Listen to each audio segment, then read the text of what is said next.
Değerli izleyiciler, evvela her birini salamlayıram. Nəzərinizə çatdırmaq istəyirəm ki, 15-20 il əvvəl mən Haqqın Məhkəməsi qəzetində çalışarkən efirlərimizi Mənəviyyat Qəbristanlığı adlandırmışdım. Həmin dövrlərdə cüzi olaraq əxlaqa, mənəviyyata zidd verilişlər gedirdi. Sonradan bu verilişlər geniş vüsət aldı, yersiz, lazımsız adamlar efirlərə dolduruldu, nəzarət zəiflədi, gəlib son bu həddə çatdıq. Son dövrlərdə də bu internet məsələsini ortaya çıxandan sonra baxdılar bir-birisinə. Gördülər ki, hansı verilişdə, hansı efirdə, əxlaqa, mənəviyyata, dəyərlərə zidd verilişlər olur, onu dəstəkləyən daha çox oldu. Tarih məsələlərdən danışılanda isə demək olar ki, səthi yanaşdılar. Burada günahkar kimdir? Mən həmişə demişəm, həmin ampulada da qalıram ki, istənilən cəmiyyəti idarə edən onun insanlarıdır. Onların təsiridir, münasibətləridir. İndinin özündə, baxın, bu millətə lazımdırmı? Bu boyda dərdin, bəlanın içində əzab çəkən millət, ay filan verilişdən toriki çıxartdılar, filan verilişdən elgizi çıxartdılar, nə inədilər, güya yaxşı gələsidir. Güya həmin insanlardan getmir söhbət, ümumiyyətlə söhbət o mexanizmdən gedib necə hazırlanır.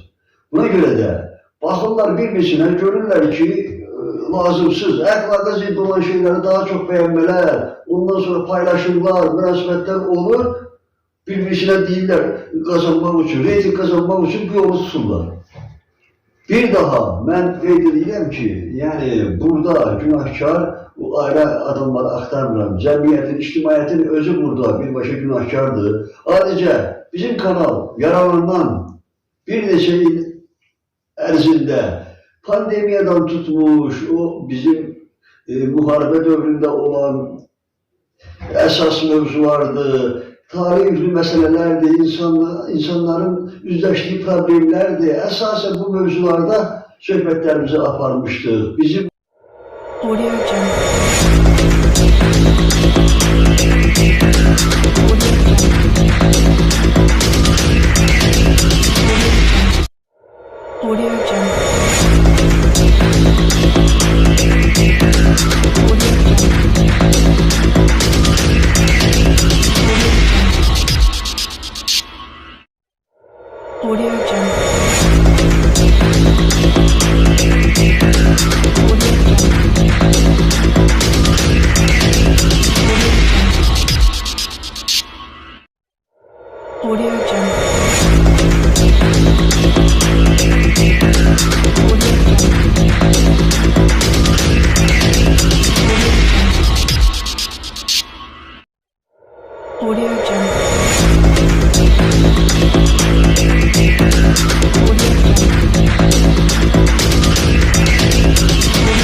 bu süzülüp gelen o değerlerimizi ışıklandırırdık. Kendimizin tarihi hakkında bir iş hazırlık. Bəs niye bizim insanlar biz istediğimiz seviyede buna değer vermir? Ben istəyirəm ki, yani insanlar biz ondan asılı deyil. Ola bilər elə bir burada bir veriliş hazırlayarıq ki, 10 minlərlə, bəlkə də elə 100 minlərlə adam baxar, bəyənər, nə eləyər. Bu bizə lazım deyil. Biz gələcəyimizi parlaq görmək istəyirik. Buna görə də bir daha qeyd edirəm ki, insanlar özü dəstək olmasa, biz burada bir daha qeyd edirəm ki, həmişə ən çox da yaşadığımız kənddə, regionda problemlərdən danışırıq, hansısa bir problemin çözülməsi üçün əlaqədar insanlarla görüşürük, çalışırıq ki, bu problemlər aradan qaldırılsın. Buna görə də bir daha cəmiyyət aktiv olmalıdır. Biz qeyd eləmək istəyirəm ki, həmişə çalışırıq ki, xalqın əsas kütləsinin, əsas hissəsinin o görmək istədiyi, yaşamaq istədiklərini həm rəhbərliklərə çatdıraq, həm bütün ictimaiyyətə çatdıraq. Buna görə də biz də istəyirik ki, dəstək olasınız. Səhvlərimiz olanda, yanlış mövqedə olanda bildirəsiniz, biz də götürüb oynayıb, baxaq görək ki, daha yaxşı yol tutaq. İnsanlar rahat yaşasınlar. Evet. Nurlu Səhər televiziyasının izləyicilərini salamlayıram. Və mən də onu demək istəyirəm ki, sən axtarılan verilişinin aparıcısı,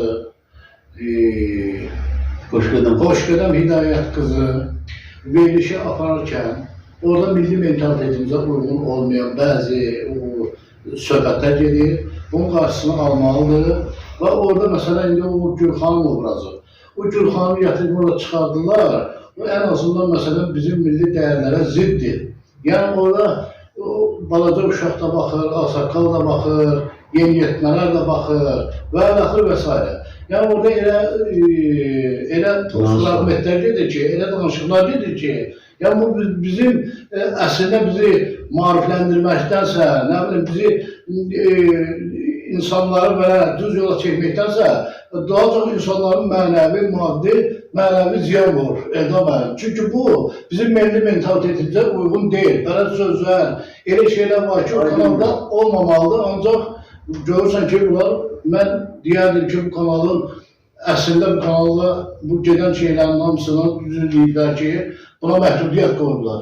Yəni bu da olmalıdır. İndi bilmirəm, daha indi Elda mənim, siz nə deyirsiniz? Əslində, güya ki, bəziləri Avropa dəyərlərindən, Avropa mədəniyyətindən, nələrdən misal çəkirlər ki, əşi, biz keçmişdə qalmayaq, güya ki, Avropanın əsas qanunlarını burada icra etmək lazımdır, dəyərlərini, dəyərli nüanslarını. İnanın ki, bizim xalqın keçmişi qədər, ənənələri qədər yer üzündə elə bir xalq, elə bir millət yoxdur ki, yəni bizim xalqda olan bu dəyərlər onlardan süzülüb gəlsin. Əsas şeyləri Avropadan götürmək lazımdır. Bizim bu əxlaqımıza, milli mənəvi dəyərlərimizə zidd olan şeyləri nümayiş elətdirməklə cəmiyyəti uçurma aparılır. Bir daha qeyd edirəm ki, yəni bu günləri kütləvi informasiya vasitələrinə olan, belə deyək, münasibət zəif olduğuna görə açığını deyim ki, belə, əgər üzr istəyirəm bəzi yoldaşlardan, belə bir misal var, iç sahibini tanımır. Yəni, kim necə gəldi, hansı məmur necə gəldi, hərəkətini eləyir. Buna qarşı münasibət bildirilmir. Mərkəzi rəhbərlik də əvvəlki, belə deyək, reaksiya vermir, əvvəlki kimi reaksiya vermir. Etimadsızlıq mühiti yaranır. Millətdə hamı gözləyir ki, ağatlı oğlan gəlib bu prosesləri dəyişəcək. Məncə belə düşünürəm ki, bütün xalq həmrəy olmalıdır, həqiqəti deməlidir, düşündüklərini açıq şəkildə nümayiş elətdirməlidir, ən azından kütləvi informasiya vasitələrinə çatdırmalıdır. Hansısa əxlaqımıza, mənəviyyatımıza zidd olan, istənilən bir hərəkətə qarşı öz, necə deyərdim, etirazını nümayiş etdirməlidir. Çox danışa bilərik, biz bir daha hər birinizi salamlayırıq, bizə dəyər verən, dinləyən bütün dinləyiciləri hamısına təşəkkür edirik və çalışaq ki, cəmiyyətin formalaşmasında azacıq da olsa bizim də rolumuz olsun. Çox sağ olun, mən də təşəkkür edirəm bizi dinlədiyiniz üçün. Yəqin ki, bu işlərə bir əncam çəkirlər, bu işlər haqqında bir ölçü götürürlər. Çox sağ olun, təşəkkür.